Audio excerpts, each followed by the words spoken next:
Hi friends, நான் வந்து சாம்பாரும் வெண்டைக்காய் பொரியலும் செய்கிறேன். அது வந்து எப்படி செய்யலாம் பார்க்கலாம் வாங்க. பருப்பு கழுவி எடுத்துக்கோங்க. ஒரு ஆனியன், 4 டொமேட்டோ, கொஞ்சமாக பச்சை மிளகா, இது வந்து காஞ்ச மிளகா வந்து விதைலாம் எடுத்துகிட்டு உங்கள் காரத்துக்கு ஏற்ற மாதிரி சேர்த்துக்கோங்க. புளி வந்து நான் தக்காளியே புளிப்புன்றனால கொஞ்சமாக புளி எடுக்கிறேன். மஞ்சத்தூள் போட்டு தண்ணி ஆட் பண்ணி 2 விசில் கொடுத்து எடுத்துக்கோங்க. இன்னொரு சைடு நான் வெண்டைக்காய் கட் பண்ணி வச்சுருக்கேன். இது வந்து குழப்பு போகணுன்றதுக்காக ஆயில் ஆட் பண்ணி நல்லா வந்து ஃபஸ்ட்டு வெண்டைக்காய் வதக்கி எடுத்துக்கலாம்.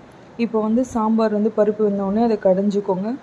கடைஞ்சிட்டு நான் வந்து வடகம் யூஸ் பண்ணி தாளிக்கிறேன். ஸோ நல்லா வாசனையாக இருக்கும். இதை வந்து தக்காளி பருப்பு சாம்பார்னு சொல்லுவோம் நாங்கள். நல்லா தண்ணி ஆட் பண்ணி, இது தண்ணியாக இருந்தால் இந்த சாம்பார் நல்லாயிருக்கும். நெக்ஸ்ட்டு வந்து வெங்காயம் கருவேப்பிலெலாம் எடுத்து வச்சுருக்கேன். இது வந்து நான் வெண்டைக்காய் பொரியலுக்காக இது பண்ணுறேன்.